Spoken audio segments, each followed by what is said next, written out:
Nós estamos aqui hoje no nosso videocast da EBM Academy.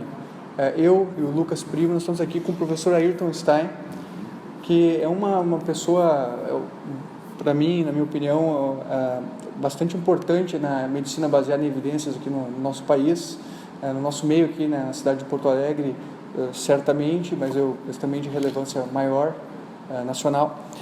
E, professor Ayrton, então é uma honra ter a sua presença aqui na nossa entrevista hoje.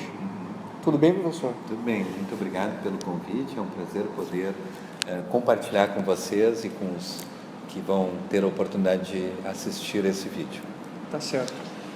Professor, o senhor se graduou, foi em 1989? Não, 81. 81 a graduação. Se graduou? Isso. Na PUC de Porto Alegre. Na PUC de Porto Alegre. Depois disso fez o mestrado. Qual foi a sua trajetória? Isso. Depois da faculdade, eu fiz o último ano na Faculdade de Miami. Naquela oportunidade ainda era possível fazer todo o último ano num estágio na Universidade de Miami, e eu percebi que um assunto que me interessava muito e que na época era ainda muito introdutório à experiência de medicina de família. Então, tive oportunidade de acompanhar médicos de família nos Estados Unidos e perceber que essa era uma formação que eu tinha interesse em desenvolver. Fiz residência em medicina de família, na época medicina geral comunitária no Murialdo, e depois da residência surgiu a oportunidade de ser contratado como o primeiro grupo de médicos de família pelo Hospital Conceição. E no Conceição já tinha uma residência, e a partir da contratação desses primeiros médicos de família, isso foi em 84,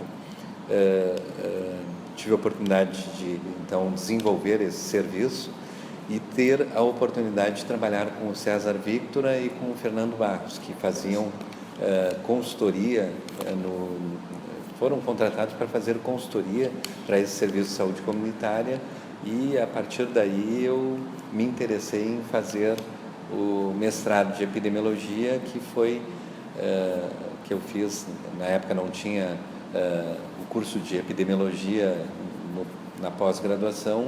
Fiz mestrado em clínica médica, sob orientação inicialmente da Maria Inês, no mestrado, Maria Inês Schmidt, e no doutorado, aí antes do doutorado eu resolvi fazer um segundo mestrado. Eu achei que não estava ainda preparado naquele momento para o doutorado, e fazer um segundo mestrado em Londres. E de fato, mesmo tendo o mesmo nível acadêmico, o mestrado em Londres teve outros objetivos. Eu percebi que lá o foco era muito a metodologia. Aí fiquei um ano fazendo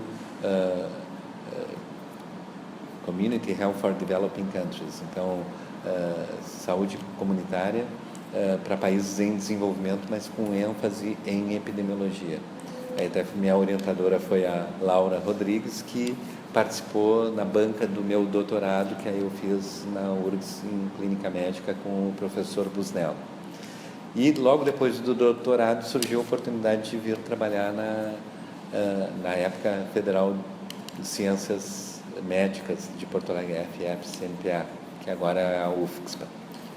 Professor, como é que conta um pouco a história, como é que foi a incorporação assim, das práticas baseadas em evidências, desde quando o senhor fez a residência lá na medicina de família, e como é que foi, porque agora está cada vez mais crescendo, né?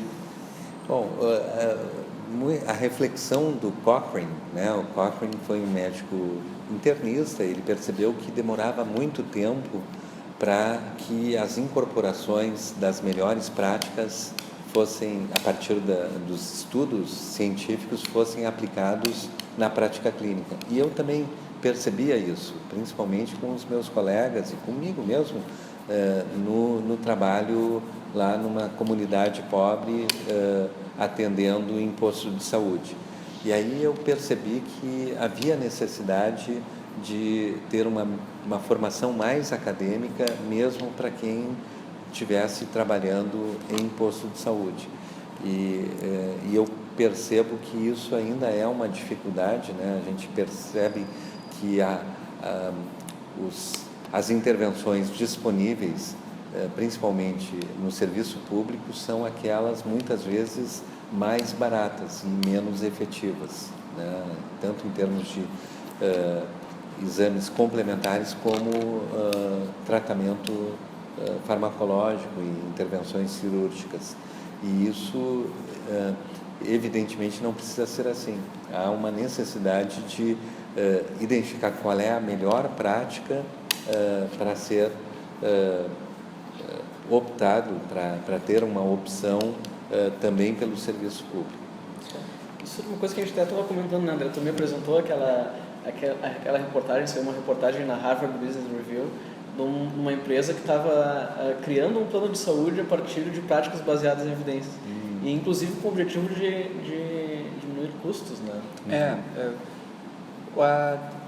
Se alega que as práticas baseadas em evidências, se elas forem efetivas mesmo em melhorar a saúde das pessoas, principalmente na prevenção, elas também poderiam ter como efeito colateral bom reduzir custos. Isso. E não só melhorar a saúde. Exatamente. Tem um grupo da Organização Pan-Americana de Saúde que trabalha com o conceito de EVIPNet. A EVIPNet é prática das melhores evidências para que sejam implementadas nos serviços de saúde, nos sistemas de saúde sejam mais efetivos. Então, um termo que tem muito na literatura de sistema de saúde é sistemas de saúde resilientes. A gente usa muito resiliência, aquelas pessoas mais vulneráveis que precisam batalhar muito para conseguir sobreviver. E o sistema de saúde, hoje em dia, ele para ser sustentável, ele tem que optar pelas práticas mais efetivas. E por isso se usa também para sistemas de saúde o termo resiliência. Legal, e não só, desculpa, mas não só em práticas mais efetivas, mas também evitando intervenções desnecessárias. Isso. Um termo que se tem trabalhado muito hoje em dia em inglês é over-treatment e over-diagnosis. Então, em português é sobre diagnóstico e sobre tratamento, que nunca é uma boa tradução para o português. E esse é um dos grandes problemas para a falta de sustentabilidade. A autonomia que a gente preza tanto entre os médicos, particularmente, essa apresentação de tomada de decisão é um requisito médico, mas evidentemente hoje em dia a commodity mais importante é avaliar criticamente o conhecimento. E o outro aspecto que complementa a avaliação crítica é o Shared Decision Making, que é a decisão compartilhada com o paciente. O paciente não é mais passivo, ele certamente tem que participar na tomada de decisão. Então, um conceito que mudou muito, respondendo à tua pergunta, primo, nesses últimos anos o paciente, como ele tem acesso à informação com muita facilidade, ele evidentemente ele está buscando essa informação muitas vezes em fontes não confiáveis e não tendo uma revisão sistemática. Então, por isso que há necessidade de instruí-lo mais na tomada de decisão. Uma área que eu tenho me dedicado bastante é em relação a guidelines, diretrizes clínicas. E os grandes desenvolvedores de diretrizes clínicas, os grupos que desenvolvem, além de elaborar diretrizes para os profissionais de saúde, também fazem recomendações que vão na mesma direção para o usuário, para que ele esteja mais orientado em relação à prática clínica. Em texto, tem até a Cochrane, nas revisões da Cochrane sai lá como é que é plain text summary, né? Em linguagem simples, linguagem clara. Exatamente. Em português mais simplificado, assim, né? Sim, mais acessível. Né? Exato. E Professor Ayrton, nesses anos da sua carreira, o senhor teve a oportunidade de lecionar para centenas de estudantes. O que o senhor percebeu, ouviu em termos de interesse e aplicação de práticas baseadas em evidência ou de pesquisa clínica aplicada entre os seus alunos, desde o início da sua carreira até os anos mais recentes?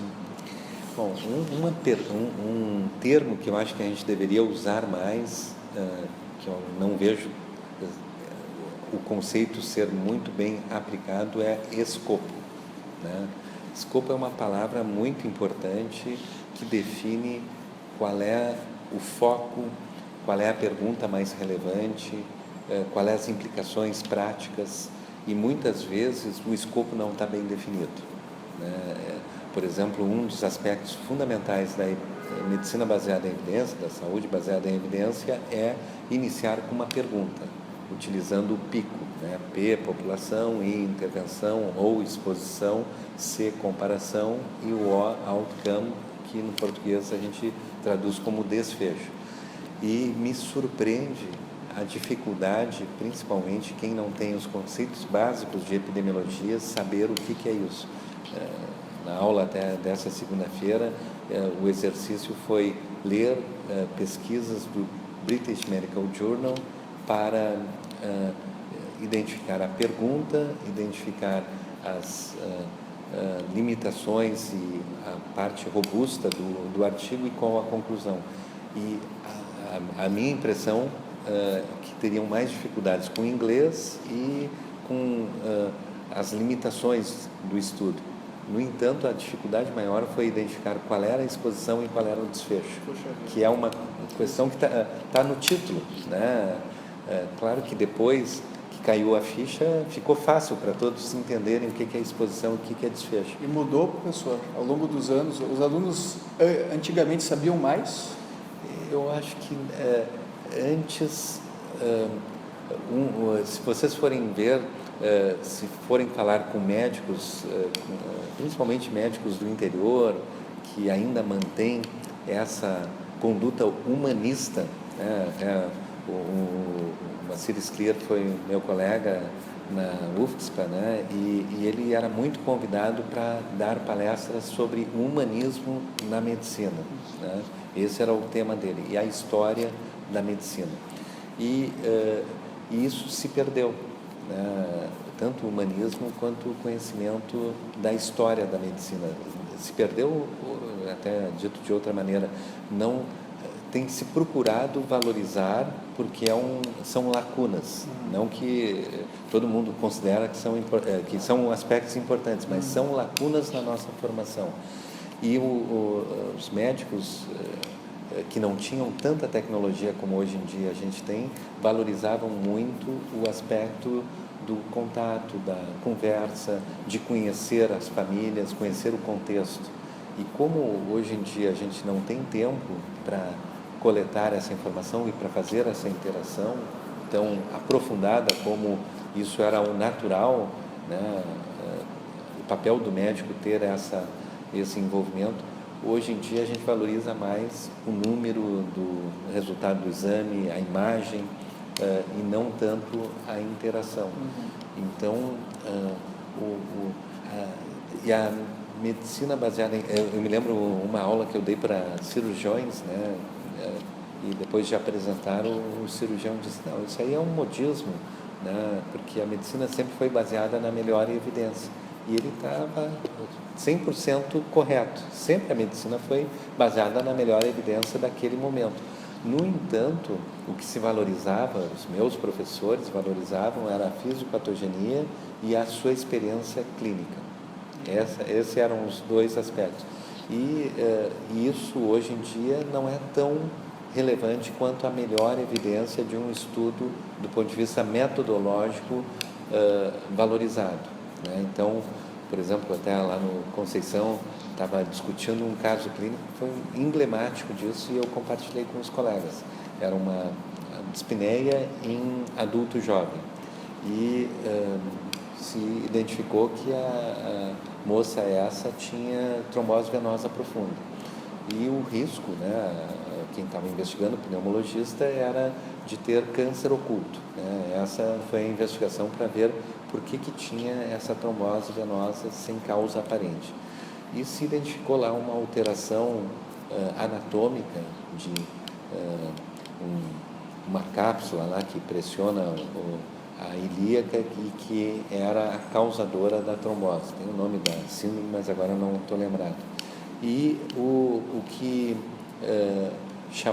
me chamou a atenção foi compartilhar com os colegas que tem 2 tipos de desfechos. Desfechos de relevância clínica, o hard outcome, e desfechos substitutos, desfechos surrogate outcome do inglês.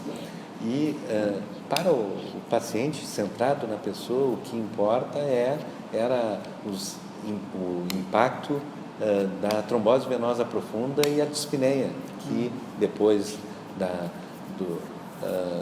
medicação dos trombolíticos, a paciente estava bem e resolveu o problema dela. Mas a preocupação de ver lá a alteração anatômica e o que fazer era um desfecho substituto. O quanto intervenções cirúrgicas vão melhorar o prognóstico dessa paciente não tem dados na literatura, né? Então, por isso que o que é mais importante? É aquilo que é relevante para o paciente, né? Claro que tem alguns problemas que a pessoa está assintomática e isso pode representar um risco para a pessoa no futuro, mas isso tem que ser muito bem discutido com os valores e as crenças do paciente. Nós, como médicos, a gente não tem autoridade, não tem o conhecimento de saber qual é o impacto que isso vai ter na vida das pessoas, né? Esses desfechos substitutos. Então, isso eu vejo que mudou para melhor, né? Desde que a gente saiba usar essas informações para o benefício do paciente, né? A gente não tem condições de determinar condutas para os pacientes só frente aos aspectos científicos e biológicos, como muitas vezes, principalmente professores que têm o conhecimento do aspecto biológico, parecem enfatizar que isso é o mais importante para o paciente. Tem a sua importância, é claro, mas não é apenas isso, né? O que é importante para mim, certamente não é importante para vocês, quando a gente, espero que não aconteça isso, quando nós vamos vir a ter um problema de saúde num determinado momento da nossa vida, e a gente vai decidir o que fazer em função daquele momento da nossa vida, não só da informação que o médico possa estar nos apresentando. E é um conceito tão simples, né? Com toda a bioestatística, aqueles conceitos super complicados, a gente ainda tem que focar no básico, né? De ver o que é melhor para o paciente. Exatamente. Que é o que é importante, né? Na definição de medicina baseada em evidência do David Sackett, que é frequentemente citado, ele menciona isso, né? Medicina baseada em evidências é a integração da melhor evidência disponível com os valores e preferências dos pacientes e com a expertise e a experiência profissional. Ou seja, está na raiz da definição que os pacientes eles estão também na medicina baseada em evidências, levar em consideração os valores e preferências, isso também é prática baseada em evidências. Exatamente. A OMS, eu tive até a oportunidade de participar de um encontro de experts para discutir o desempenho da atenção primária. A OMS teve muitas críticas em função do mau manejo da epidemia do ebola, né? Então, e isso foi identificado como o grande problema, os sistemas de saúde insuficientes, porque a atenção primária nos países do oeste africano não tinham, e as pessoas não têm confiança nos sistemas de saúde.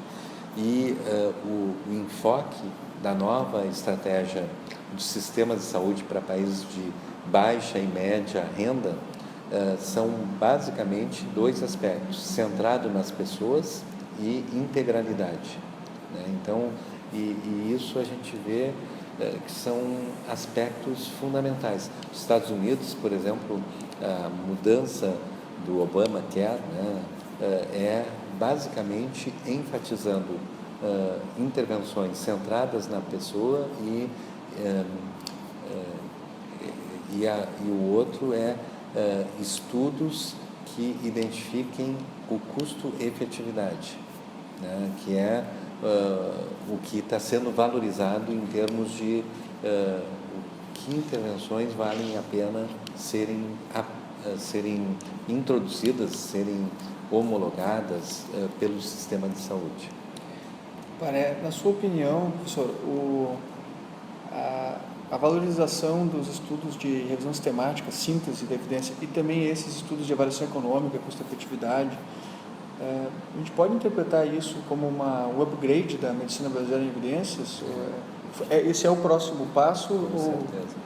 Bom, eu estava comentando antes que as diretrizes clínicas é um assunto que eu tenho me interessado e poucas diretrizes apresentam também a orientação do custo-efetividade, mas a tendência dos grandes elaboradores de diretrizes, como o NICE do Reino Unido, os americanos, canadenses, cada vez mais apresentam, além do trade-off, que em português a gente traduz como contrabalanço, os aspectos de benefícios e de dano de cada intervenção, também avaliar o custo-efetividade dessas intervenções. Então, o gestor, quando ele está avaliando uma incorporação de uma nova tecnologia, ele tem que primeiro identificar o escopo, a prioridade da intervenção, porque como nós fazemos no nosso dia a dia. Tu vais decidir viajar nas férias e tu sabes que depois vai ter que economizar porque tu gastou mais do que tu tinhas planejado inicialmente, e isso vai ter um impacto no teu orçamento doméstico. E a mesma coisa quando a gente está avaliando intervenções nos serviços de saúde. Se tu aplicas uma determinada intervenção, tu não vais ter tanto recurso para outras. E nesse sentido, a tomada de decisão do gestor tem que levar em conta a prioridade, o contrabalanço, né, do benefício e do dano, o custo-efetividade, a factibilidade, a adaptação do serviço para que aquela intervenção seja efetiva. E o outro, a gente falou do gestor, tem os outros dois atores que são o profissional de saúde e o usuário. O profissional de saúde, um estudo de uma revisão sistemática que eu achei muito interessante, é que o médico, quando atende um paciente, ele tem, para cada 2 pacientes, uma dúvida. No entanto, na maior parte das vezes, ele não procura responder a essa dúvida. Na maioria das vezes, ele encontra a resposta para a sua dúvida. Aí se foi ver quais as razões que ele não faz a busca da evidência. As 2 razões principais são, para ele não buscar, é a falta de tempo, claro, né? Essa é a razão principal, e a segunda é uma impressão de que ele não vai encontrar a resposta útil para o manejo do seu paciente. Então, é por isso que ele não faz a busca. E o interessante nessa pesquisa é que não modificou com a facilidade do acesso. A gente esperaria que teria uma facilidade de acesso com a internet. Isso não modificou. E só para concluir, o outro ator é o usuário. O usuário, o grande problema é que ele tem uma sobrecarga muito grande de informação, tem muitas dúvidas, só que na maior parte das vezes ele busca informação em portais que não são confiáveis e não estão baseados em revisões sistemáticas. E muitas vezes ele opta não pela orientação, pela conduta mais baseada em evidência. Por isso que um papel fundamental de todo profissional de saúde é orientar condutas baseadas nas melhores evidências. Bem, eu acho que estamos no nosso horário já. Né? Isso. Então, professor Ayrton, muitíssimo obrigado pela entrevista, pela oportunidade de conversar. Primo, queres Agradecer também, né, a grande contribuição do senhor para registrar também a nossa admiração que a gente já registrou pelo senhor, pelo seu trabalho. Muito obrigado. Certo. Muito obrigado, professor. Obrigado a vocês. Muito obrigado.